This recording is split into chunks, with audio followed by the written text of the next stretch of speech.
Of ice in a pond. तो ये heat transfer और कैलोरीमेट्री की मिक्स प्रॉब्लम बनती है यहाँ पे। हीट ट्रांसफर मतलब कंडक्शन, और कैलोरीमेट्री में जो लेटेंट हीट ऑफ फ्यूजन वाला या पोर्शन होता है उसकी मिक्स प्रॉब्लम यहाँ पे बनती है।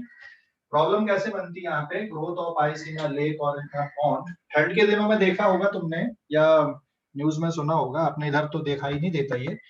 जैसे कश्मीर वगैरह में या जो ठंडी जगह होती है वहां पे लेक जम जाती है ऊपर, और नीचे नीचे का जो पोर्शन होता है उसका वो वैसा का वैसे ही रहता है ना, लेक जम जाती है लेकिन ऊपर ही ऊपर, नीचे का पानी नीचे लिक्विड फॉर्म पे रहता है। तो सिचुएशन ये है यहाँ पे कि ये लेक का बेस हो गया, मान लो यहाँ पे this is the base of lake, और लेक के बेस में जो वाटर रहता है ये 4 डिग्री सेल्सियस टेम्परेचर पे रहता है नीचे, और जैसे जैसे आप ऊपर उठते हो ये टेम्परेचर डिक्रीज होते होते यहाँ पे 0 डिग्री सेल्सियस पे आ गया, ठीक है। और इसके ऊपर फिर आइस रहती पूरी इतनी, सो this is the ice here. ये जो पूरा पोर्शन होता है ना ये आइस होती है यहाँ पे, और इधर बाहर का जो टेम्परेचर है ये सपोज -T डिग्री सेल्सियस है, मतलब ये आइस जम गई है यहाँ पे लेक के ऊपर। और फिर इसकी जो लेयर है, अभी मान लो x विड्थ थिकनेस की इसकी लेयर, अभी और लेयर बढ़ती जाएगी यहाँ पे, मतलब और टेम्परेचर जैसे कम हो रहा है तो ये लेयर बढ़ती जाती है यहाँ पे। तो सपोज अभी इसकी जो थिकनेस है इस लेयर की, ये किसके बराबर यहाँ पे, this is equals to x, x अभी इसकी थिकनेस है। तो हीट कंडक्शन या हीट ट्रांसफर कैसे हो रहा है यहाँ पे, ये हीट ट्रांसफर ऐसे हो रही है, यहाँ पे अंदर से हीट इधर बाहर जाते जा रही है, और इसके कारण क्या होगा, ये तो वाटर है ना ये आपका फ्रीज होता जाएगा। और तो इक्वेशन क्या बनेगी हीट कंडक्शन की, यहाँ पे हीट कंडक्शन की equation, heat current will be given by dq upon dt is equals to किसके बराबर आएगा formula, it is thermal conductivity of ice into area of this layer into यहाँ पे 0 से -T तक जा रहा है, आप 0 माइनस ऑफ -T, ठीक है, 0 minus of -T divided by x। So this can be written as thermal conductivity of ice, area of ice into T। T मतलब ये बाहर का जो टेम्परेचर है, इट इज सराउंडिंग टेम्परेचर, ये सराउंडिंग टेम्परेचर है, एंड डिवाइडेड बाय कितना हो गया यहाँ पे x के बराबर आ गया। अब मान लो यहां से, और ये जो लेयर है अभी x थिकनेस की, अगर इसकी लेयर को और dx थिकनेस और बढ़ाना है, सपोज ये जो लेयर है यहाँ से आइस की, ये और dx थिकनेस तक और बढ़ती है यहाँ से इतनी, ठीक है, ये जो थिकनेस हो गई ये dx हो गई। तो dq भाई यहाँ पर की जो लेयर है, ये इतनी लेयर को और बढ़ाने के लिए कितनी अमाउंट की हीट बाहर निकालनी पड़ेगी। तो ये हम अब कैलोरीमेट्री वाले टॉपिक से लिखते हैं कि भाई यहाँ पर एडिशनल dx थिकनेस की लेयर को और बढ़ाने के लिए, so therefore amount of heat required to increase layer of ice by dx तो फार्मूला आएगा dq equals to mass into latent heat of fusion आप लिखोगे। तो मास कितने पोर्शन का लिखना आपको, ये वाले पोर्शन का मास लिखना, तो मास को आप लिख दोगे density of ice into volume into latent heat of fusion, और वॉल्यूम किसके इक्वल आ जाएगा, लेयर का जो वॉल्यूम है वो area of cross section into, मैं यहाँ पे थिकनेस का मल्टीप्लाई कर देता हूँ, तो ये जो वॉल्यूम है इतनी जगह का, ये वाले पोर्शन का जो वॉल्यूम आएगा ये लेयर का, ये वॉल्यूम आ जाएगा area of cross section into thickness. तो हम यहाँ पे लिख सकते हैं this is equals to density of ice into area of cross section into dx into latent heat of fusion equals to dq. So this is our equation number 1 and this is equation number 2.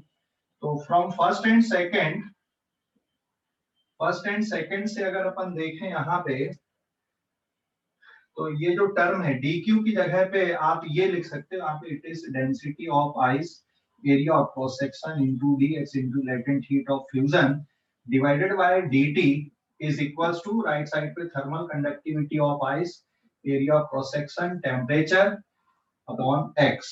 तो इसमें देख सकते हो आप, ये area of cross section वाला जो term है, ये जो एरिया है यहाँ पर का, ये तो कैंसिल आउट हो गया, इसकी जरूरत नहीं पड़ी हमें। तो टाइम का कैलकुलेशन करना हमें, तो dt will be given by, इसको इधर ले जाऊंगा, बाकी टर्म को ऐसा लिख देता हूँ। So dt will be given by density of ice, latent heat of fusion divided by thermal conductivity of ice and the temperature।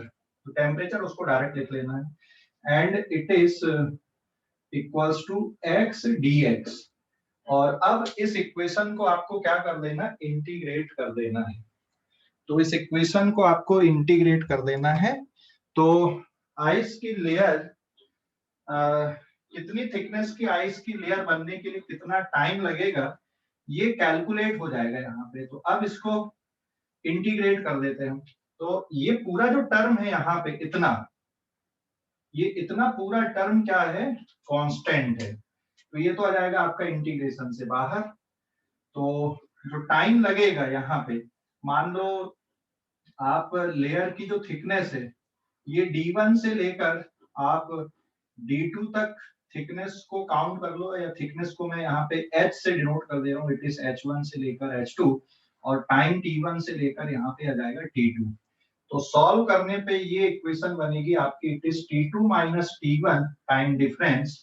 ये टर्म आपका पूरा कांस्टेंट है, density of ice into latent heat of fusion upon thermal conductivity of ice into temperature difference। और ये equation आएगी आपकी x square by 2 and limit of integration h1 से लेकर h2। तो जो टाइम डिफरेंस आ रहा है यहाँ पे, it is T2 minus T1 will be given bye direct density latent heat of fusion, density into latent heat of fusion divided by thermal conductivity into temperature. और फिर यहाँ पे इक्वेशन में आप अपर लिमिट टू फैक्टर को भी बाहर निकाल देते हैं हम यहाँ पे, तो ब्रैकेट के अंदर बचेगा सिर्फ h2 square minus h1 square. तो इस फार्मूले से आप आगे से, अब ये फार्मूला आपका यूज हो जाएगा यहाँ पे टाइम, और जो थिकनेस है आइस की, कि कितनी थिकनेस के आइस को बनने के लिए कितना टाइम लगेगा। ठीक है, तो ये फार्मूला आ गया यहाँ पे आपका, growth of ice in a lake और pond with respect to time. तो टाइम के साथ में ये इक्वेशन आएगी। अगर हम लिमिट को 0 से सिर्फ x तक ले लें, एक यहाँ पे अगर मैं लिमिट को 0 से t तक ले लूं, तो और ये 0 से x तक ले लूं, तो ये फार्मूला कुछ अलग तरह से आपको दिखेगा। पहले इस पेज का स्क्रीनशॉट लो जल्दी से, इस पेज का स्क्रीनशॉट। कोई इक्वेट कैसे की है क्या बेटा? सर इक्वेशन को इक्वेट कैसे की है? इक्वेशन में देख, ये वाला जो फार्मूला ना, ये तो हीट कंडक्शन से आ गया, ये वाला फार्मूला समझ गया, हीट ट्रांसफर हीट कंडक्शन का। Yes sir. ओके, उसके बाद जो dq है कि भाई इतनी एडिशनल मोटी और लेयर हमको बनानी है, तो कितनी हीट बाहर निकालनी पड़ेगी, dq equals to mass into latent heat. Mass को लिख दोगे आप डेंसिटी इनटू वॉल्यूम से, बस बना दिए हमने। समझ गया? हेलो? हाँ सर, अभी समझ। वो मैं ऊपर जो लिखे हो फिर से बताइए ना।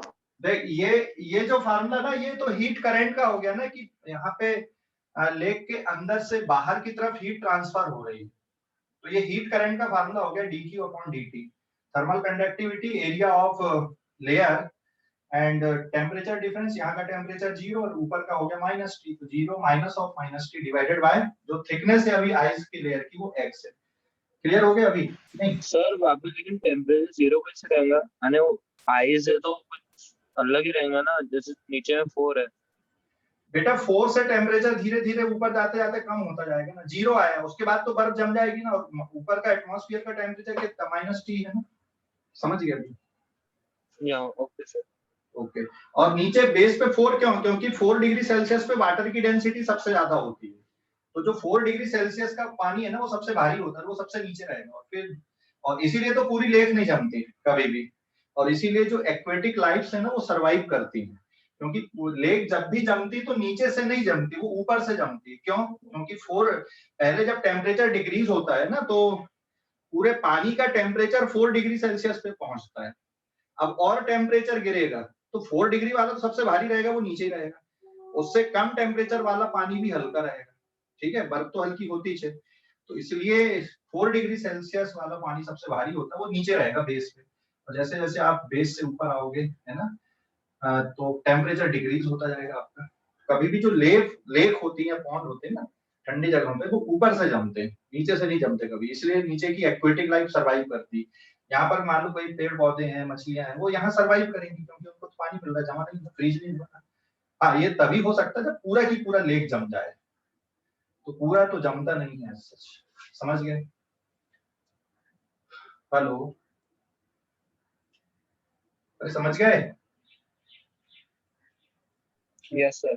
हाँ, स्क्रीनशॉट लो इस पेज का, इस पेज का स्क्रीनशॉट लो, ले लिए?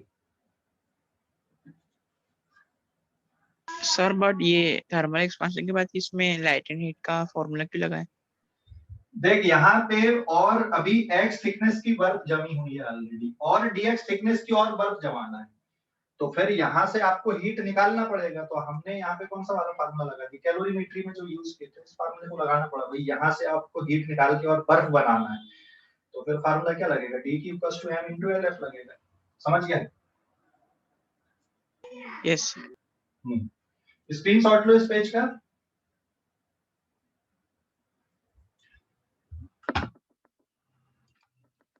स्क्रीनशॉट ले लो, ले लिए? यस सर, ले लिए। अभी देख, ये जो फार्मूला निकल के आया ना, ये वाला, ये ध्यान रखो। अब मैं ये सब मिटा देता हूँ यहाँ पे। तो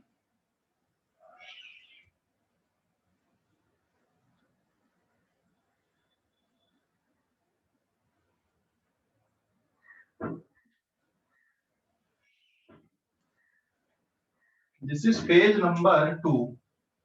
तो फार्मूला ये है यहाँ पे, it is T2 minus T1 is equals to density of ice, latent heat of fusion, thermal conductivity of ice, two factor सामने, और ये टेम्परेचर है, ये डायरेक्ट डिग्री सेल्सियस पे रख सकते हैं क्योंकि डिफरेंस ही दिए थे आपने, डायरेक्ट जो वैल्यू वही रख दो। And it is H2 square minus H1 square. तो ये भी अब मैं मिटा देता हूँ यहाँ पे, ठीक है। अभी इफ T1 को मैं 0 ले लूं और T2 को सिंपली T ले लूं, T1 को 0 मतलब 0 इक्वल्स टू पे जो थिकनेस है वो 0, कुछ भी बर्फ नहीं जमा है, और H2 की वैल्यू को सिंपली x ले लूं मैं, तो ये जो इक्वेशन आपकी ये रिड्यूस हो जाएगी, T will be density latent heat of fusion 2k into T, और ये हो जाएगा तुम्हारा किसके बराबर, x स्क्वायर के बराबर ये फार्मूला हो जाएगा। तो टाइम किसके प्रोपोर्शनल है यहाँ पे, x स्क्वायर के प्रोपोर्शनल है, ठीक है। टाइम प्रोपोर्शनल है x स्क्वायर के। तो इसमें क्वेश्चन आपके ऐसे हो सकते हैं कि क्वेश्चन में जैसे ये दे दिया कि टाइम का रेशियो पूछ लिया है, यहाँ पे क्वेश्चन ये बना दिया है कि फाइंड रेशियो ऑफ टाइम। तो जैसे 0 सेंटीमीटर से 5 सेंटीमीटर की लेयर तक बनने के लिए कितना टाइम लग रहा है, T1 टाइम लग रहा है ना, या टाइम इंटरवल कितना, डेल्टा T1 है। एंड फिर 5 सेंटीमीटर से 10 सेंटीमीटर की थिकनेस के लिए टाइम लग रहा है डेल्टा T2। तो आपको ये रेशियो बताना टाइम इंटरवल का, कि कितना रेशियो आएगा आइस को जमने के लिए, कि भाई पहले बिल्कुल भी आइस नहीं जमी है तो 0 से 5 सेंटीमीटर की लेयर को जमने के लिए कितना टाइम इंटरवल लगेगा, और फिर 5 सेंटीमीटर से 10 सेंटीमीटर की बर्फ को जमने के लिए कितना टाइम लगेगा, इसका रेशियो अगर आपको निकालना है तो ये यहां से आप कैलकुलेट कर लोगे। Basically it is the delta T, time interval है ये, है ना। तो 0 से 5 सेंटीमीटर मतलब H1 की वैल्यू 0 पुट कर दोगे, H2 की वैल्यू 5 पुट कर दोगे। सो देयरफॉर डेल्टा T1 आपका ये जो टर्म है, density latent heat of fusion upon 2k T, ये तो फिक्स हो गए। और यहाँ पे 0 मतलब फाइनल वैल्यू है 5 सेंटीमीटर, का स्क्वायर माइनस 0 का स्क्वायर, ये एक ब्रैकेट में लिख दोगे एंड फिर डिवाइडेड बाय डेल्टा T2 आप कर दोगे तो फिर से डिनोमिनेटर में आएगा density latent heat of fusion 2kT, और अब ये हो जाएगा यहाँ पे 10 सेंटीमीटर का स्क्वायर माइनस कितना जाएगा ये 5 सेंटीमीटर का स्क्वायर। तो इसको सॉल्व करोगे, यहाँ पे देख सकते हो ये बहुत आसान हो गया, ये वाला टर्म आपका कैंसिल आउट हो गया एंड आपको यूनिट भी कन्वर्जन करने की जरूरत नहीं, इट इज 25 डिवाइडेड बाय, क्योंकि सेंटीमीटर स्क्वायर नीचे भी है 100 माइनस 25 मतलब 75। तो टाइम इंटरवल कितना आ रहा है यहाँ पे 1:3 का रेशियो आ रहा है। समझ गए? अरे समझ गए कि नहीं? तो अगर 0 से 5 सेंटीमीटर तक की बर्फ की लेयर जमने में मान लो 1 घंटे लग रहा है, तो 5 सेंटीमीटर से 10 सेंटीमीटर तक की लेयर को जमने में कितना टाइम लगेगा?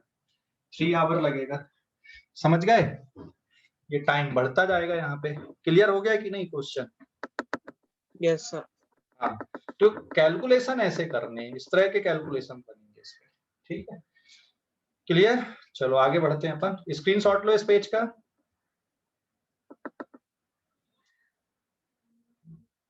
ले लिए स्क्रीनशॉट? ले लिए? हेलो? Yes sir.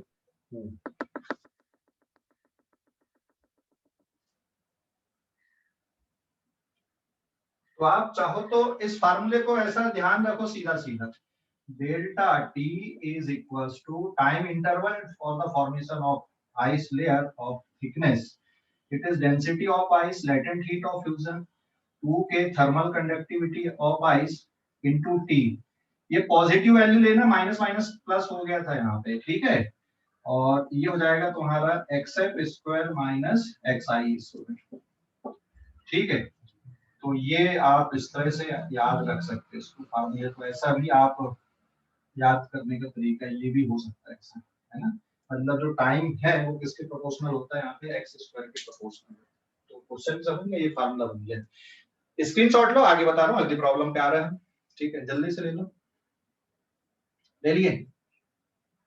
हेलो, ले लिए क्या? स्क्रीनशॉट ले लिए? Yes sir. Page number 2। पिछली क्लास में याद होगा अपन ने कॉनिकल रॉड के लिए बताया था, मैंने हिंट दिया था, लेकिन अभी मैं डायरेक्ट फार्मूला लेके बता देता हूँ। सो दिस इज पेज नंबर 3।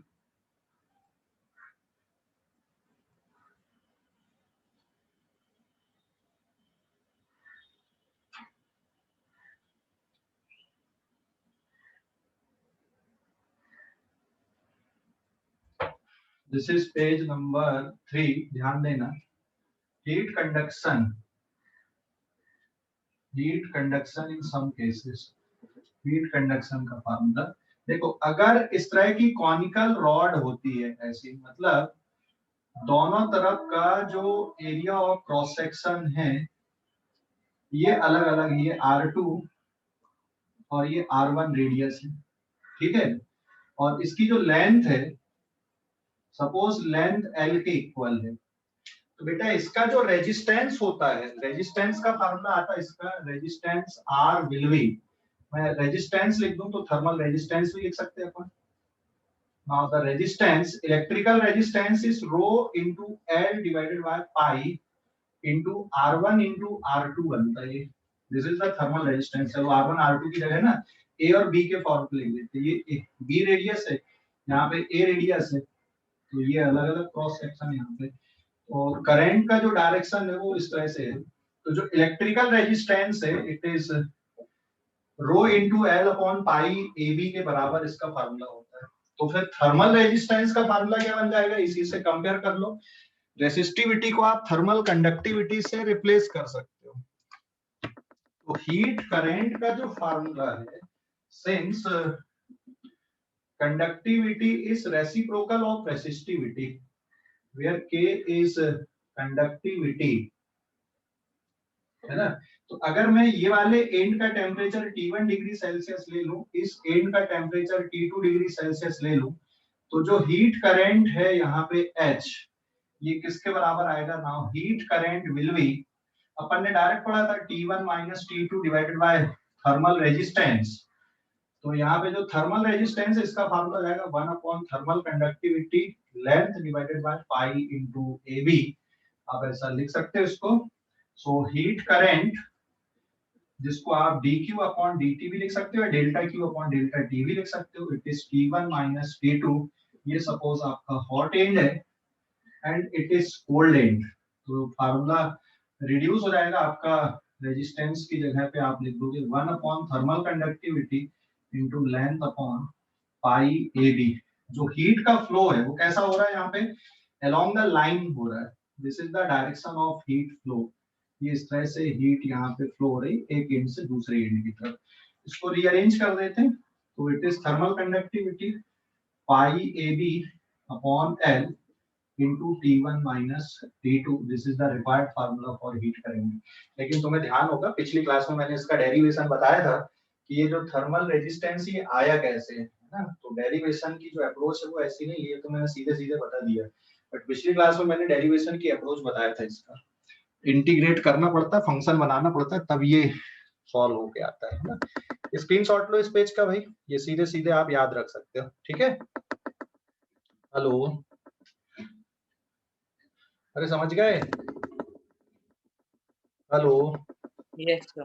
हाँ स्क्रीनशॉट लो। और जो 2 क्वेश्चन और करवाए थे मैंने उसमें एक सिलेंड्रिकल सेक्शन और एक स्फेरिकल सेक्शन से, वो भी मैं अभी बता देता हूँ, फटाफट रिवाइज हो जाएगा। स्क्रीनशॉट लो इस पेज का, ले लिए? हेलो, ले लिए क्या? Yes sir. अब इसमें एक सिलेंड्रिकल सेक्शन में एक ऐसा था कि now this is page number 4। Cylindrical section में ऐसा था कि ये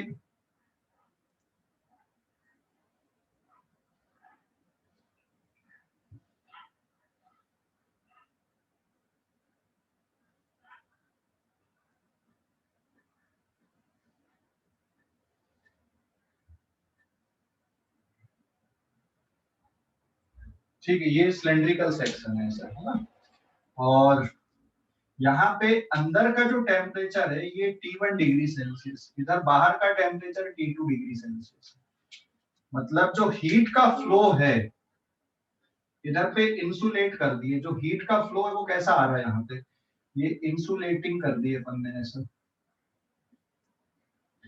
मतलब इधर से हीट का फ्लो नहीं हो रहा है, हीट का फ्लो कैसा हो रहा है यहाँ पे, आउटवर्ड डायरेक्शन में इस तरह से यहाँ पे हीट का फ्लो हो रहा है। मतलब सिलेंड्रिकली आउटवर्ड ऐसा हीट का फ्लो हो रहा है, समझ गए। हीट का फ्लो यहाँ पे सिलेंड्रिकली आउटवर्ड हो रहा है, ये वाले सेक्शन से, क्रॉस सेक्शन से हीट का फ्लो नहीं हो रहा है। हीट का फ्लो कैसा हो रहा है, ऐसा सिलेंड्रिकली आउटवर्ड डायरेक्शन में इसमें हीट का फ्लो हो रहा है, ठीक है।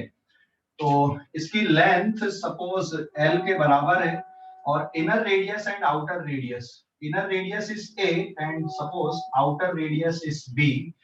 तो इसको समझने के लिए क्या करेंगे अपन, एक छोटा सा अंदर एक और हम सिलेंडर इमेजिन करते हैं जिसकी रेडियस कितनी है, यहाँ पे R, इसकी रेडियस हम ले लेते हैं और यहाँ का टेम्परेचर तो ये T माइनस dt हो जाएगा। तो यहाँ पर के लिए भी हीट करंट उतना ही आएगा। देखो पूरे सिलेंडर के लिए जितना हीट करंट है उतना ये अंदर का जो पोर्शन मैंने इमेजिन किया है यहाँ पर के लिए भी उतना ही हीट करंट आएगा। तो हीट करंट की वैल्यू चाहे पूरे सिलेंडर के लिए देखो, चाहे यहाँ के लिए देखो, चाहे यहाँ से देखो, आप कहीं पर से भी देखो कि हीट करंट की वैल्यू सेम आएगी। And heat current will be thermal conductivity into area minus dt upon dr आप लिख सकते हो। यहाँ पर इसकी जो रेडियस आपने लिए ये r है और ये जो थिकनेस है ना ये dr है। तो heat current will be thermal conductivity area, तो एरिया किसका आएगा, कर्व्ड सरफेस का। कर्व्ड सरफेस का area 2 pi r into L के बराबर हो जाएगा and it is minus dt divided by dr। Since heat current is constant तो it is dr divided by r is equals to thermal conductivity 2 pi L and dt with negative sign। और इसको फिर आप क्या कर दो, integrate कर दो, ठीक है। इसको आप इंटीग्रेट कर दो क्योंकि हीट करंट यहाँ पे कांस्टेंट है, इसको आप बाहर निकाल सकते हो। So heat current integration dr upon r, limit आएगी a से लेकर b तक एंड माइनस के 2 pi l integration dt, and इसकी लिमिट कहां से कहां तक आएगी, t1 से लेकर t2 तक। तो ये सॉल्व करने पे आएगा heat current it is log of r and limit a से लेकर b तक माइनस के 2 pi into l, it is t2 minus t1, और t1 माइनस t2 करोगे तो ये माइनस का साइन हट जाएगा और यहाँ पे हो जाएगा heat current will be given by log b minus log a, this is equal to heat current into log of b upon a बचेगा, है ना, and it is equal to k into 2 pi l, it is t1 minus t2। so finally we will have the answer heat current will be given by k into 2 pi l into t1 minus t2 whole divided by log of b by a। तो ये heat current है यहाँ पे cylindrical rod से, और जो heat का flow है वो कैसा हो रहा है यहाँ पे, सिलेंड्रिकली आउटवर्ड हो रहा है, ये सिलेंड्रिकली आउटवर्ड, ये ऐसा नहीं हो रहा, ये सिलेंड्रिकली आउटवर्ड हो रहा है। मतलब आप इसको ऐसा इमेजिन करो कि किसी पाइप के अंदर आपने, किसी थिकनेस वाले पाइप के अंदर आपने गर्म पानी भर दिया है और जो क्रॉस सेक्शन वाला पोर्शन वहां पे इंसुलेटिंग कर दी, वहां से हीट नहीं बाहर निकल सकती, जो भी हीट बाहर निकलेगी वो कर्व्ड पोर्शन से हीट बाहर निकल रही है। तो कर्व्ड पोर्शन से जो हीट बाहर निकलेगी उसका ये फार्मूला आएगा हीट कंडक्शन का, जो हीट करंट है वहां पे कर्व्ड पोर्शन से ये इसके बराबर आएगा। यहाँ पे अगर आप थर्मल रेजिस्टेंस देखोगे तो थर्मल रेजिस्टेंस बताओ जरा किसके बराबर बनेगा, यहाँ पे ये thermal resistance H is equals to T1 minus T2 divided by thermal resistance. अगर हम इन इक्वेशन को कंपेयर कर लें तो यहाँ पे जो थर्मल रेजिस्टेंस आएगा it is equals to log of B by A divided by, किसके बराबर बचेगा ये थर्मल रेजिस्टेंस, ये टर्म ये पूरा की पूरा डिनोमिनेटर में बनेगा, फिर it is upon K into 2 pi L, ये है बेटा इसका थर्मल रेजिस्टेंस हियर। तो थर्मल रेजिस्टेंस अगर ये वाले पोर्शन से हीट आपकी बाहर निकल रही है तो जो thermal resistance it is log B upon A K into 2 pi L के बराबर इसका ये थर्मल रेजिस्टेंस रहेगा। ठीक है, स्क्रीनशॉट लो इस पेज का, स्क्रीनशॉट ले लो, ले लिए,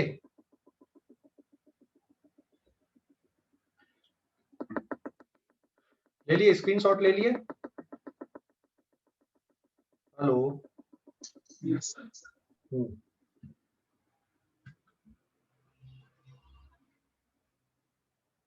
एंड स्फेरिकल बॉडी के लिए जो किए थे हमने पेज नंबर 5 पे आते हैं अपन, स्फेरिकल बॉडी के लिए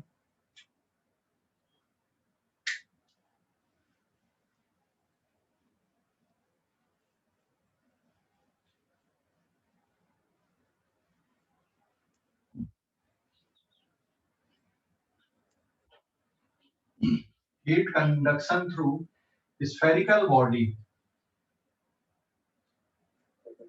ये मान लो एक स्फीयर है, इस स्फीयर की इनर रेडियस a है और ये आउटर रेडियस है, this is their outer radius is b।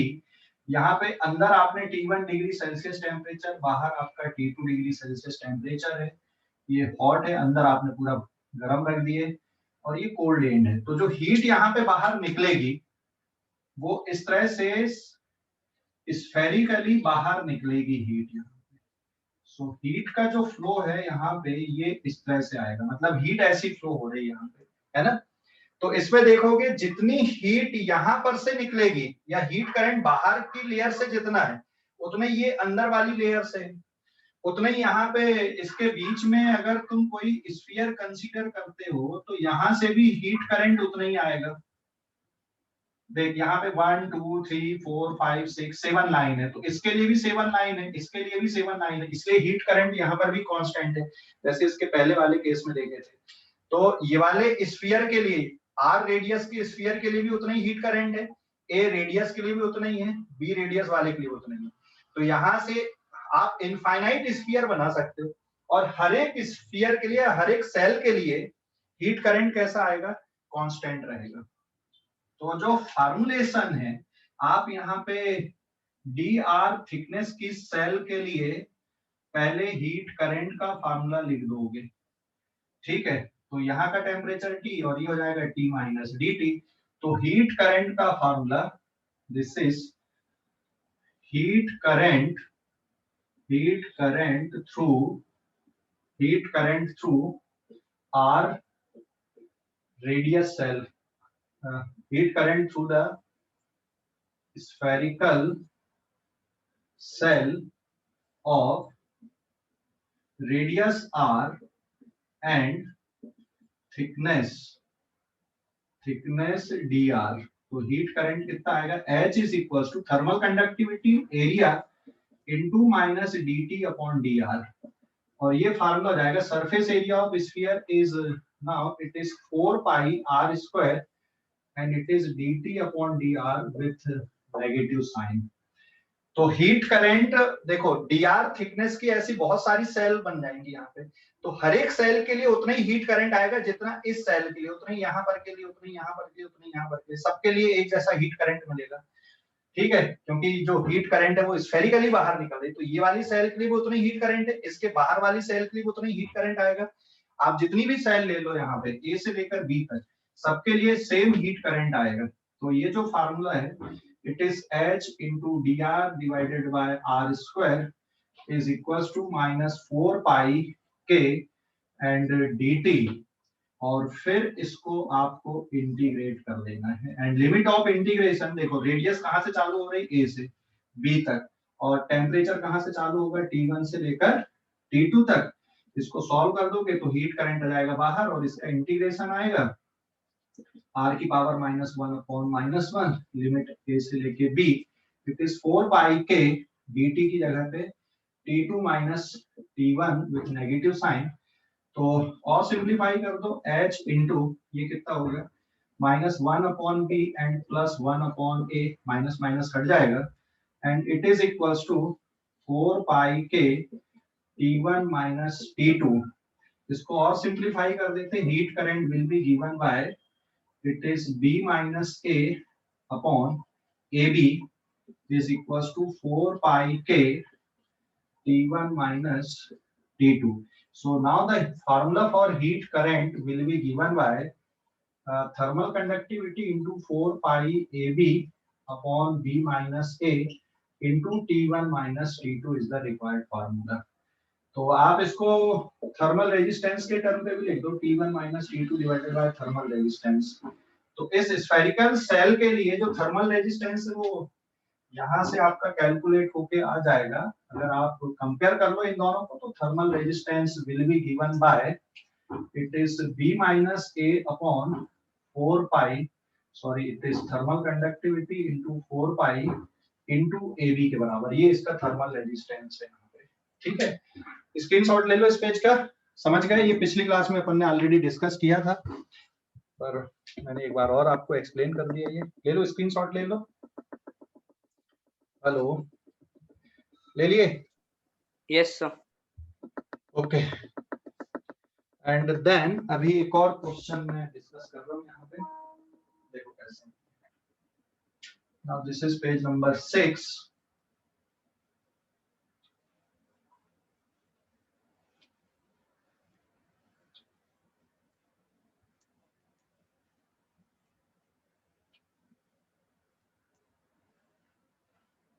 Now this is page number 6। इस पे along the length heat flow हो रही है, ठीक है, इसमें along the length heat flow हो रही है, लेकिन इसमें inner radius और outer radius अलग अलग हैं, एंड थर्मल कंडक्टिविटी भी अलग अलग है। along the length यहाँ पे हीट का फ्लो है,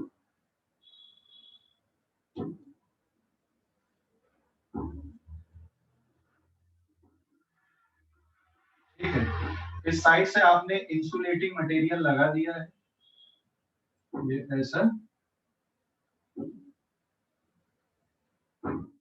this is insulating material, length of the cylindrical shell, ये वाले पोर्शन की थर्मल कंडक्टिविटी K1, इसकी थर्मल कंडक्टिविटी K2। ये जो रेडियस है, inner radius is A and outer radius is B. ये वाले एंड को आप T1 डिग्री सेल्सियस पे मेंटेन किए, इधर को T2 डिग्री सेल्सियस पे मेंटेन किए हो, ठीक है।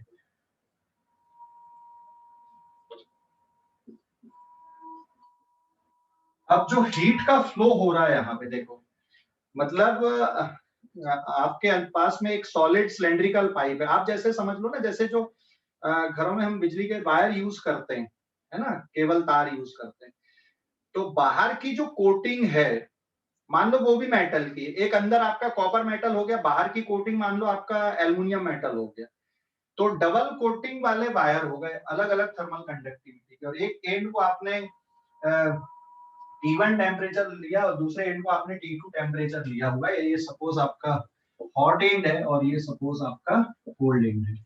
तो जो हीट का फ्लो है, यहां से हीट आएगी H, लेकिन ये बीच अंदर वाली रॉड से H1 जाएगी और ये आउटर वाली रॉड से कितनी हीट जाएगी H2। तो एक प्रकार से ये पैरेलल कॉम्बिनेशन है हीट फ्लो का, कि पैरेलल कॉम्बिनेशन में देख, यहां से अंदर से अलग अमाउंट की हीट जाएगी, यहां बाहर से अलग जाएगी।